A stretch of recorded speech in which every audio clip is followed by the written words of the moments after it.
Attention Nerdy Nights, join Flo, Anders, and me, Colleen, at the well-rounded table for Bohemian Geek Studies, where we take extremely dorky dives into our favorite fandoms. From that Star Wars galaxy far, far away to outlandish Scottish Highlands, we consume it all. Listen along with us each week as we explore the stories that mean so much to us. Bohemian Geek Studies is available wherever you get your podcasts and is proudly part of the Forgotten Entertainment family.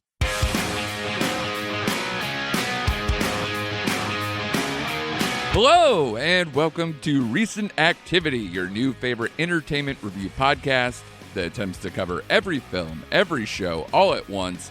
I am your co-host, Andrew Morgan. Joining me today, as always, is the former lead singer of 90s alternative band Chinese Spy Balloon and current co-host of this podcast, Shane Beauregard. What's up? Wasn't expecting that one. That was good. You like it? Yeah. I liked it. That was good. As soon as everybody said it like all the time, I was like, that sounds like exactly what that is. Like a 90s alternative band, or it's going to be like a punk band, like some garage band, punk band tomorrow. And right. That's exactly what's going to happen. So be sure to look out for that. It's like our modern version of like Airborne Toxic Event or whatever else. You know, it's Chinese Spy Balloon.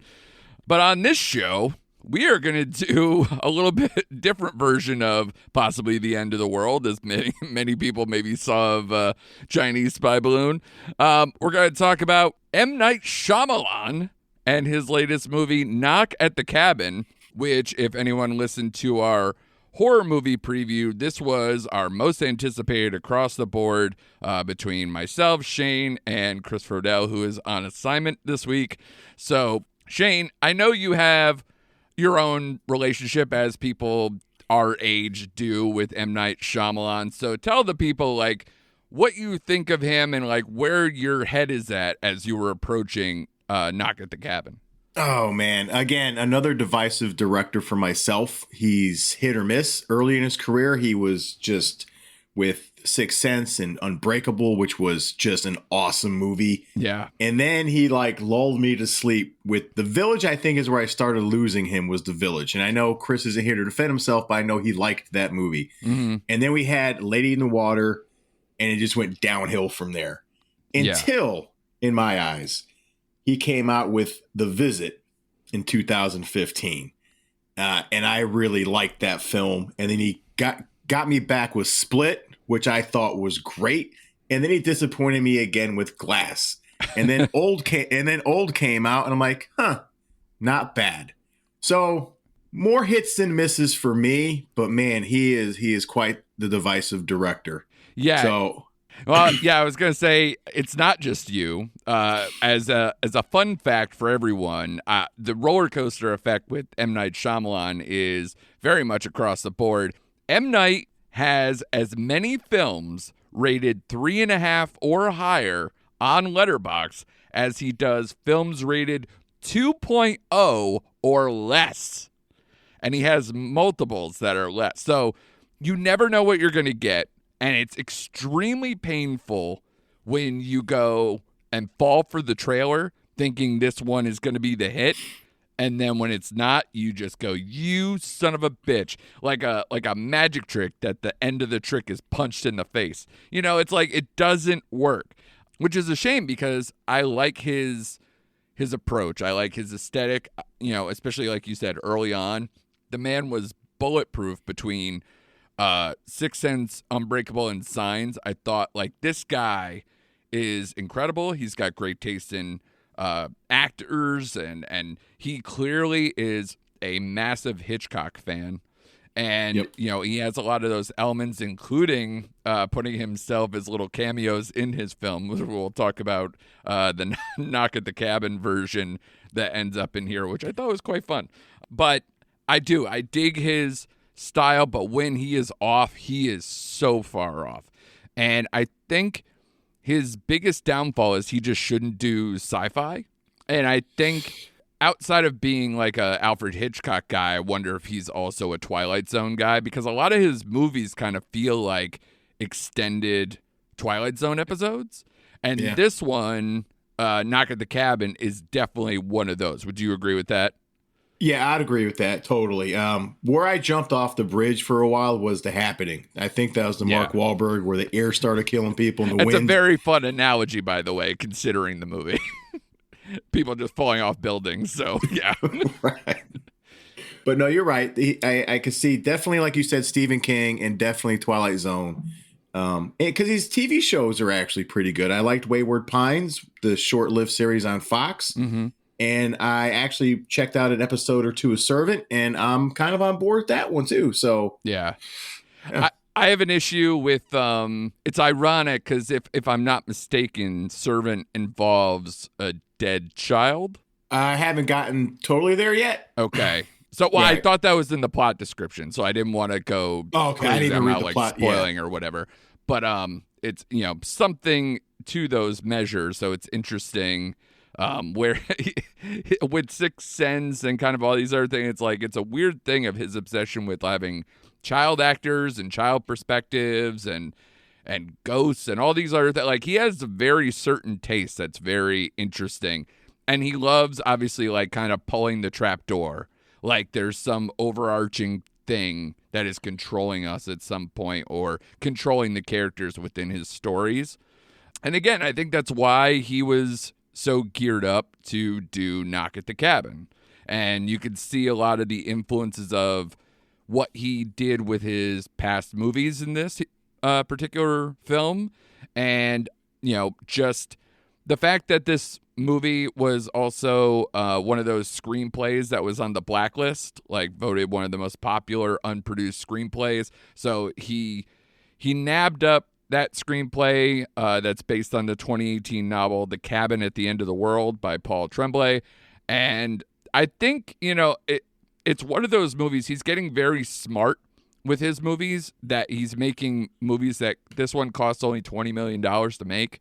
And I think he gets people who are just recognizable enough to sell the movie and doesn't have a lot of frills outside of that. So now he knows how to keep his career extended and pitch people on this movie will make you money by my name and the people involved alone.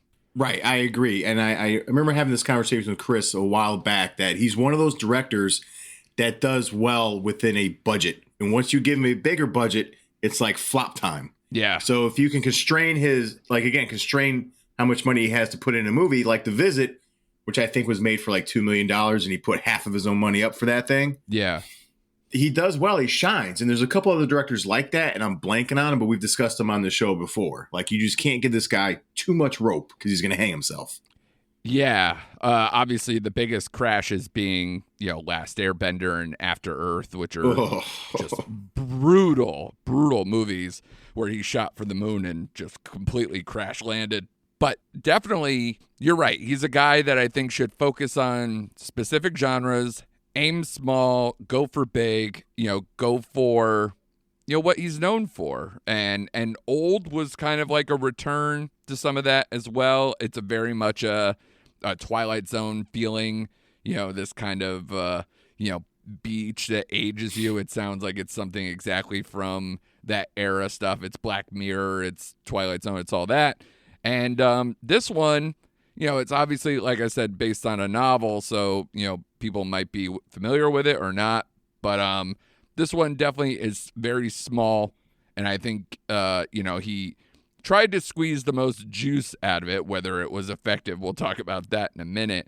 But just to catch people up, Knock at the Cabin is about a girl and her parents, while vacationing, are taken hostage by armed strangers who demand that the family make a choice to avert the apocalypse.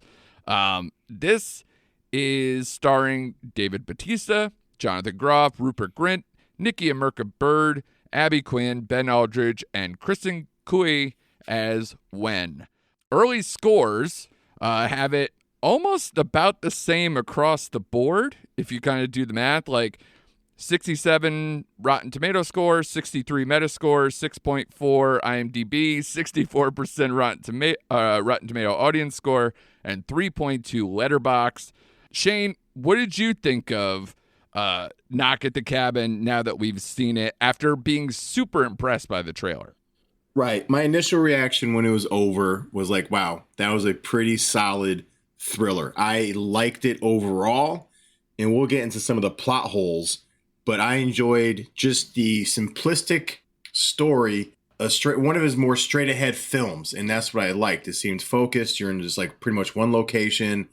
I thought the acting, especially by Bautista as Leonard, was great. I thought he was the standout of the cast. But what an intimidating second grade teacher that would be. Yeah, and coach. Can you imagine what type of coach was he? I forgot. They just said he was a second grade elementary teacher in Chicago. So, no, but he was like a coach for like a volleyball team. They had like a photo. Oh yeah. They had a photo. That's right. Yeah. But no, I really liked the tension. Again, we'll get into some of the plot holes and what I didn't like about it. But overall, I thought it was a solid outing in the movie. And when I went on a Sunday afternoon, and it was a pretty decent filled theater in there. And the vibe of the audience was positive overall. Yeah. I didn't, run into obviously anyone who hated it or anything. My thoughts on it after it ended was very flat, where my emotions weren't like, I wasn't emotionally satisfied with how it ended, and I don't know what to take away from it, but I will agree that the conceit and the tension works for most of the film. So the problem with M. Night is that a lot of times he does stuff that you need to kind of be satisfied with the ending to really like send it really high up or it goes really far down. And this one just left me flat. So I'm not saying it's bad. I actually agree with the scores. It's pretty much, they're all middling, like solid but won't wow you type of scores. And I feel that's exactly what this movie is, where most of the film, you're always engaged. You're constantly wanting to know what's going to happen next. It can get slightly repetitive, of course, especially when they're condensing it down to it's a tight, like 90, 95 minute movie. So I appreciated that. Thank you, M. Night.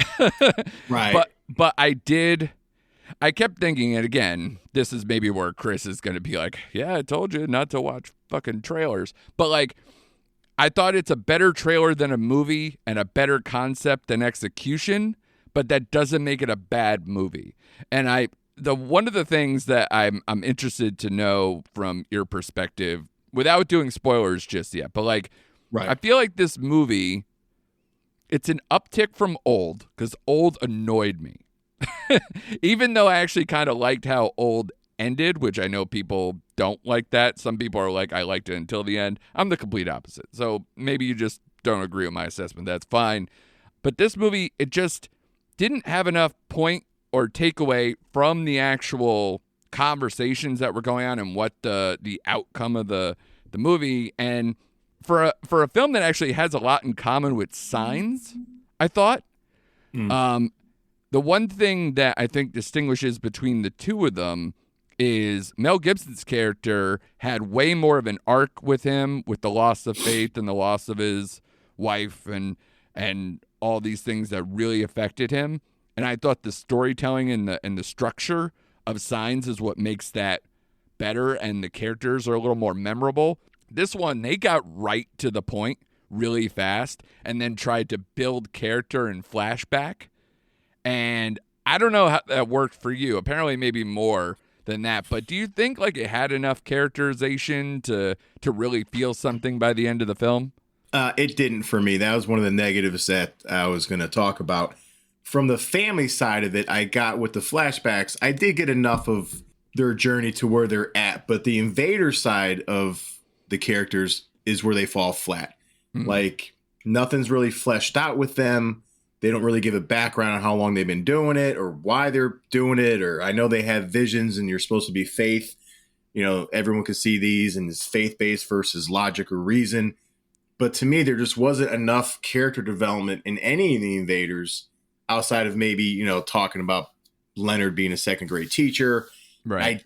I guess that'd be spoiler. We'll save that for the end. But the little storyline with the family, one of the husbands with one of the invaders, how they kind of tie them together. I didn't care much for that either. I thought that was too coincidental, but I guess that would leave the family side to have their point on what's happening. So I kind of get why you put that in there, but to me that was just too much of a knock on the head. So it was like they developed some characters great and some were just left all flat. Because I think that's by design, which is part of my issue, I guess, with the movie, where because you're kind of left wondering whether this is legit or not, what they're asking is valid or not, and what you would do in that situation and how those things go on. So that's why when the tension is ratcheted well enough and things are really intense in that cabin, that's when the movie is at its best.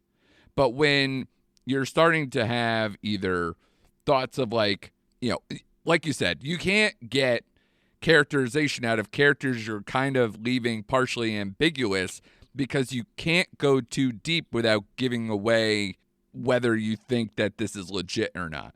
So I think that balance was good enough, I guess, with the four characters, the four strangers, so to speak. But I don't know.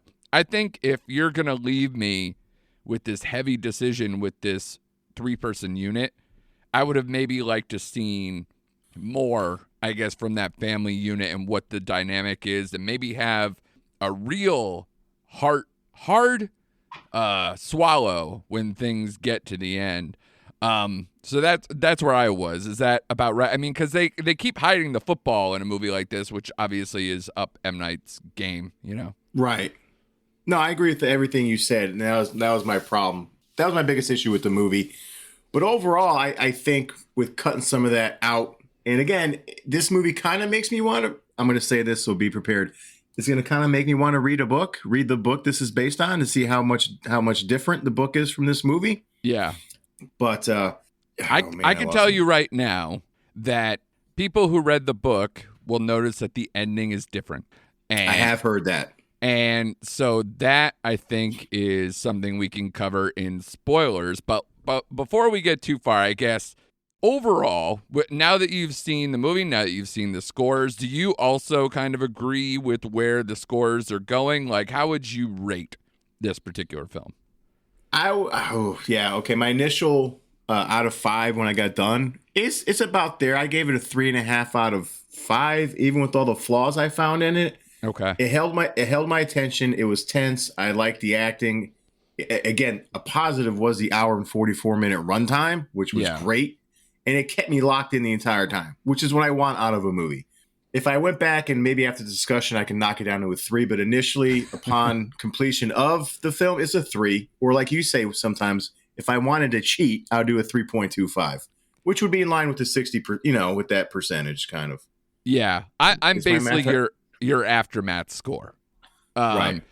I'm probably at a 3, on its best day, if I'm maybe more forgiving and maybe, a little more appreciative of the highs that happen during this film, that maybe I would give it a little higher. But I think it's just a solid 3 out of 5. If someone said 3.25 like you just did, I'd be like, all right, I could probably get there. But 3.5 sounded too high for my taste. So I don't know if I can get there. And again, that's where the scores have kind of been. It's kind of been like it's a 3 or a tick higher. And again, I think it's because there are, weirdly for a movie that is so short, I think it has some issues with pace slightly because they can't make it seem so repetitive, but they would have issues of like, all right, well, they're checking their clocks to see when the next thing should happen, but we don't know what that timing is like. And like sometimes they're like, that was a little intense. We'll see you in the morning. And then the next day they're like, we're going to do like everything all at once. So it did seem to like fly in a different direction as things went along. I thought it was like really just methodical at first. Right. And then after a while it was like, all right, we just got to get this thing going because these people are just going to either escape or go crazy on us. So I also thought it was... let's see. Because what's weird is I believe the movie is rated R, but it just didn't feel like an R-rated movie.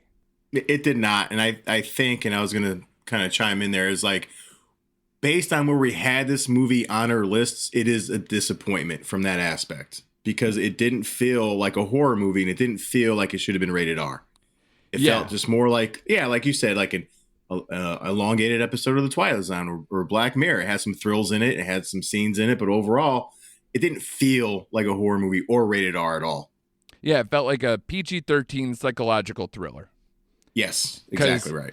And I would, in fact, I think that's the only thing that kept this movie from being like a big money thing, like a Megan money, like because it made about 15 million domestic, 21 million total overall at this point. Its opening weekend, going higher than Avatar, finally knocking it off the top spot. And it's, it should be profitable because, like I said, it is a $20 million budget. So everything's going to be positive probably for for his career, all those things. But it is one of those things that I wonder if this movie is put in an actual horror director's hands. And maybe, again, I don't know where the book stands, but maybe it gets a little more intense, especially knowing the alternate ending, so to speak, or the different ending that the book has versus the movie. So those are kind of my critiques where it feels like that maybe if they, stepped on the gas a little bit more, that, because again, it's weird because you can't, it's a movie that isn't a home invasion, but it is a home invasion. Like everything feels like slowly pushing until we get to moments of true crisis. Right. That's broken up by flashbacks. So you don't really feel that intensity all the time. And they also don't ratchet it so much that when you get to the flashbacks, you're not feeling like relieved, like a Barbarian thing. Where it was like, oh my God, this shit's crazy. Oh, here comes here comes Justin Long in his automobile running down the highway. So it's like, yeah, it's a very different type of feeling where you went, whoa, that was a big turn. So, when you're talking about a movie like this, I felt like it just needed a little more oomph. And especially when you're talking about the potentiality of an end of the world situation, when you're not full. How'd you feel like the effects were with that?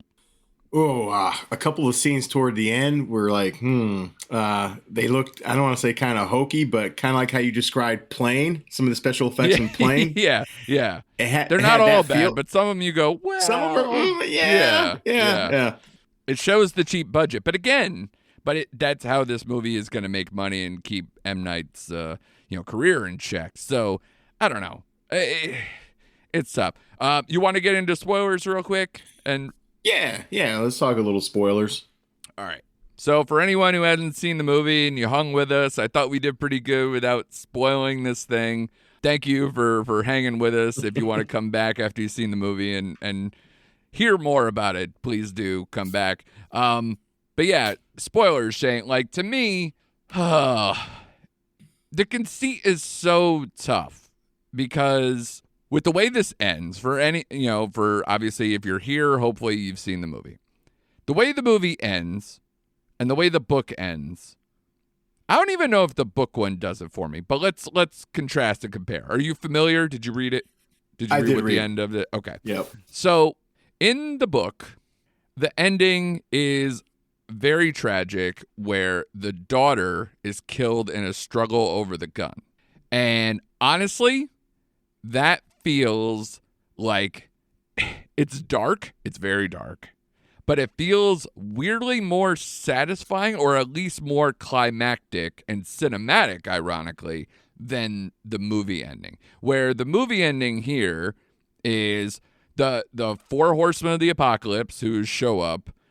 All the plagues have happened, and then they give them, like a minute and a half before everything comes to a fiery conclusion, unless they finally make their decision. And gosh, I mean, like the fact that Andrew has to kill Eric and Eric's ready to die and all this stuff.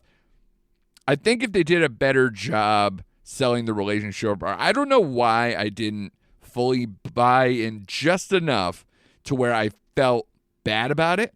You know, there wasn't like, oh, okay, he's making the sacrifice, but you don't like feel why that's so bad. Like part of me is like, yeah, that's probably how it should have been all along. Right.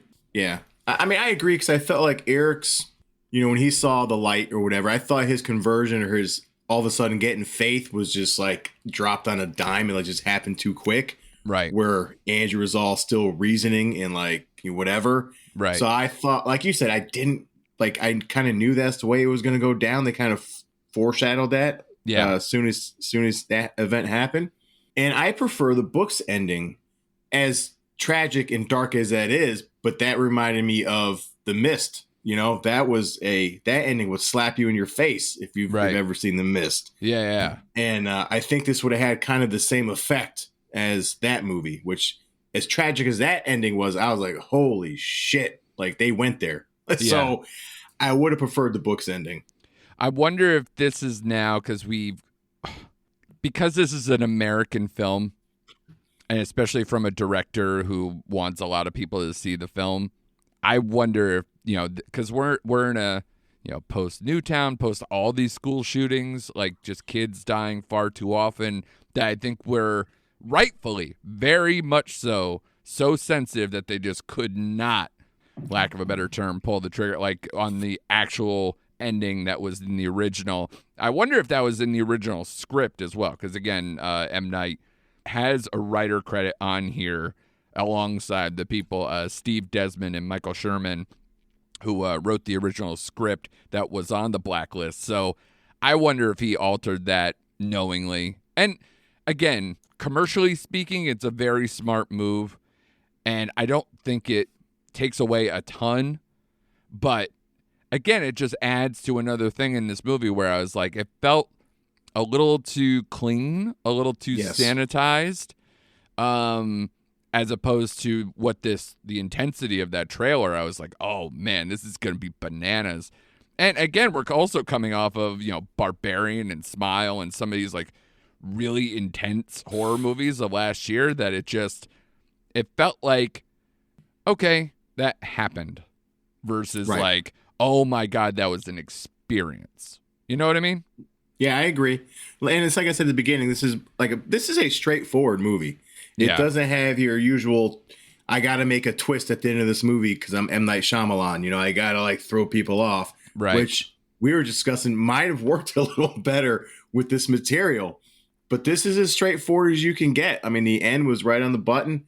I didn't hate it. I didn't, like you said, I didn't feel satisfied with it. I just wanted a little more in that last scene. Yeah. And especially to me, you know, my thing with this is that if you're going to tell a story like this, where the outcome isn't exactly sunshine and roses. I mean, yes, I guess, you know, you get some of your big characters to survive, and you know, the world's not completely in disarray, but obviously it had a lot of stuff all happen at once where the world's not going to be the same ever again. And, you know, it's one of those movies that I wish, or I thought, if you're going to do like this kind of contemplation on are people worth saving and, you know, believing people, if this situation ever happened in real life, like, you know, would you believe these people? And the answer is no. It would probably happen similar to what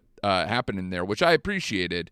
But at the same time, I felt like there wasn't I don't know. I didn't get a lot out of like the philosophy of it all, or like the examination of religion. Some of these reviews that I've seen where it's like, oh man, what a, you know, criticism or an examination of Christianity and this and that, and it's like, okay, is it? And again, if you're comparing this, it dabbled. But again, if you're comparing this movie to Signs, I think it's not even close. Like Signs, I thought felt so personal to it, but also had enough meat on the philosophical bone while also scaring the shit out of you with the aliens at times. So, and had a very Spielbergian type ending with that film too. So it also felt very satisfying. So that movie, I think, just does more. And when I thought about it, I was like, oh, okay, because, Signs is probably like a 2-hour, or whatever plus movie that had a little bit, more gravitas and a little more extra pages and scenes to really get to know the characters. And then I looked it up. You know how long it is? I'm going to guess, let me guess, hour 53 minutes. No, shorter. It's like an hour and 40 something. Get out of here. It's not much longer than this movie. And I was like, wow. Amazing. That did so much more and had that family unit and what they had to go through. I felt like it was so much more compelling and told it in a very different way, but in enough that it just worked. And M. Night still got to do his Hitchcock thing. He got to do a lot where part of my things, my favorite thing about Signs is that it plays a lot with sound and actually more or less the absence of sound. Plays a lot with silence.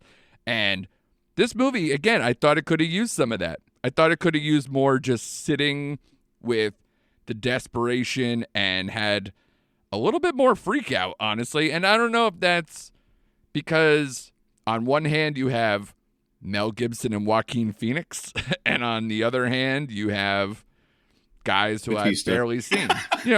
No, I mean outside Batista, but I mean like the gay couple here. Right. That I didn't really know them that well, Jonathan Groff and Ben Aldridge. I wonder if maybe there's more to them, or it's casted with somebody, with a little bit more. I don't know. But again, these type of movies only get made because they cost $20 million. Exactly right. Exactly. You can't give these guys Mel Gibson money. Well, you can now. You couldn't back 20 years ago. Yeah, exactly. But no, Signs is a good comparison, because it has overlapping themes throughout. And I forgot to mention Signs because I love that movie as well. Ironically, not one of his rated 3.5 higher films. See, that's insane to me. I that's think so insane. Too. I think so that's too. insane. That Split is a higher rating than Signs is ridiculous to me. Wow. Yeah, that's insane. So, and I don't know. Now you're trying to talk me down from my 3.5, man. And I don't know if it's because he's been slumping so long and slowly getting out of it, and this is maybe a decent enough movie. I mean, because this was to me a good effort, not a great effort, but a good effort, and still for him a step in the right direction. It is far inferior than Signs. I will give it that, but man, yeah. Overall, though, I'm still going with my gut. I enjoyed the hour and 40-minute ride. Could have been tighter. Like I said, they dabbled in the whole faith Christianity theme. They didn't go all into it, which, again, I don't know if you add all that stuff in there, does it become a 2-hour, 30-minute movie? We're bitching about that right now. I don't think so. I think you can add 15 minutes to this and have it be a little more concrete, especially if you add more with the family in the beginning. Right. And I agree, because again, my biggest thing is I want to know more about how these invaders get chosen outside of seeing visions, because there has to be more than 4 people that see visions at a time. So how do these people get together? Yeah, I just want to know more about that background of people. And I know they're supposed to be shrouded in just a big mysterious thing, but I wanted to know more about that world. Yeah.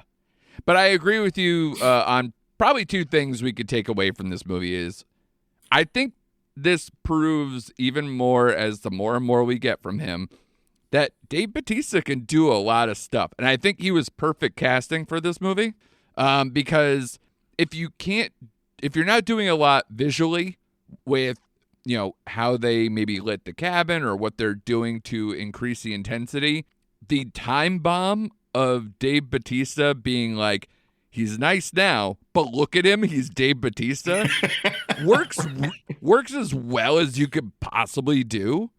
And especially because, again, these characters are supposed to be the 4 horsemen of the apocalypse.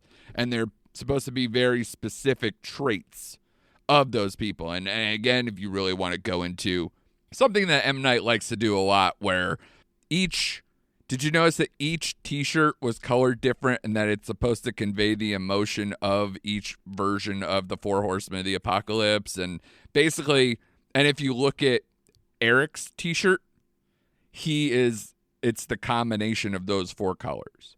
So I didn't pick up on that. So basically, if you now knowing that, if you go back and watch, he loves to play with color. I mean, the Sixth Sense thing with the red thing and whatever, he likes to do that every now and then, where it's like he likes to give visual clues to where he's going with things or what have you.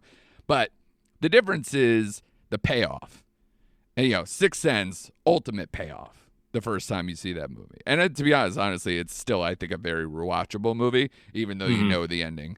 But, Unbreakable, there's a ton of signs and things like that, especially with Mr. Glass and all that stuff. And of course, with signs, with the water and the things like that, there's always visual clues that add up to some kind of conclusion.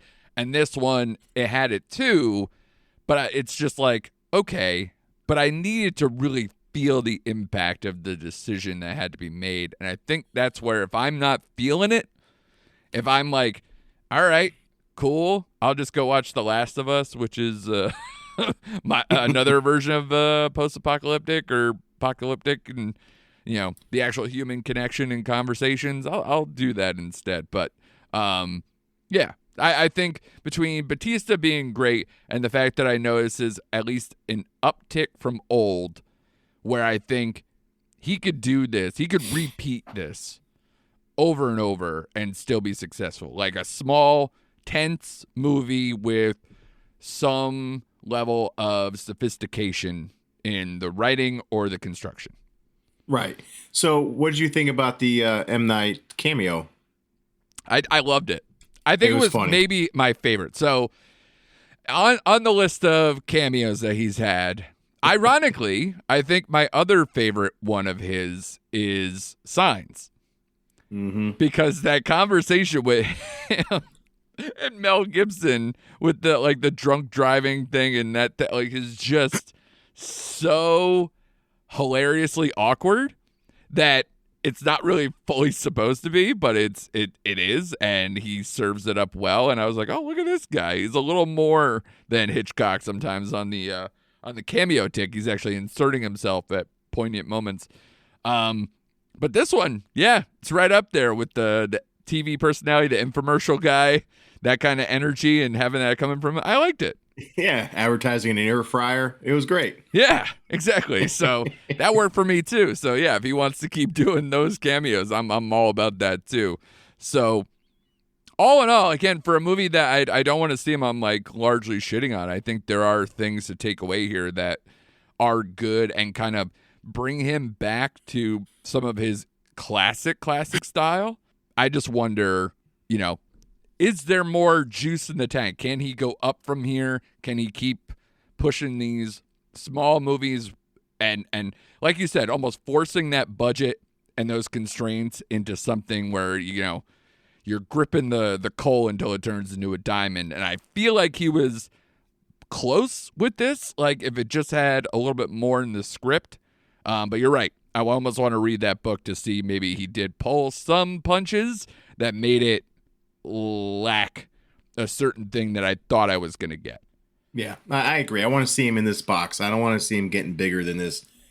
And in fact, I just looked it up. He has one project in development right now called Labor of Love, which I can't tell much. It says a widower embarks on a cross-country trip on foot to prove his love for his late wife. That's all they said about it. And he has another project in development. So, and ironically, that sounds like kind of maybe a religious type feeling, or, kind of pushing, Greek philosophy or something like that, where he's, got something in store, something a little bit in the question of like why someone would do this kind of thing. It'd be interesting. Right. Quick little trivia on that. This screenplay that he's working on now was written in 1992 and sold to Fox in 1993. He's been sitting in developmental hell for over 20 years, it says. Yeah, because the interesting thing, so his first 2 movies, one was in like I think the mid-90s, and then he got his first kind of like big budget thing with Wide Awake, which nobody thinks is an M. Night Shyamalan movie until you go, yeah, that Rosie O'Donnell movie with the little kid, yeah, that's M. Night Shyamalan's first movie, and it happened a year before Sixth Sense came out, which is wild. The turnaround, you wouldn't know. One is clearly like that guy got a paycheck And then now it's like, okay, now he proved he could do a big budget movie. What do you want to do? And then he knocked it out of the park with Sixth Sense. So, yeah, it's interesting because that predates that by several years. So, I don't know. We'll see. Yeah, but he's on a roll enough where I guess if you're going to cash in some chips, let's see what he does. But hopefully he doesn't get, again, too big for his britches. Yep. But I think budgetary-wise, it sounds about right. It sounds still in that wheelhouse. Yeah, it does. And I'm back on the bus until he gives me another The Happening, and then I'm flying off the bridge again. So he almost lost me with Old. I'm not going to lie. Like, that movie, I would thought it was going to be so much cooler, and then it was just, it lost me. I was literally lost on that beach somewhere just begging to die in reverse or whatever the hell, or I don't know. But, yeah, M. Night, appreciate the effort. Good enough on this one for a February movie, I guess, and we will keep trudging on. Next week, there's not a ton of stuff coming out, or actually, I should say this weekend, Magic Mike XL or whatever is not going to be something we probably cover. So next week might be a bit of a question mark in terms of how we might go back into the TV stuff and kind of update some of our picks that way. And then you're probably looking at, Quantumania is going to take over and a lot of the Marvel conversations. So we'll see. February is a very interesting month, as always, where you never know what you're going to get. But at least we dropped a Marvel movie in here somewhere. So that way we can have a little extra conversations on some things. But thank you, Shane, as always. Thank you guys for listening. Please like and subscribe. Recent Activity, wherever you get podcasts. And we'll see you next week for more Recent Activity.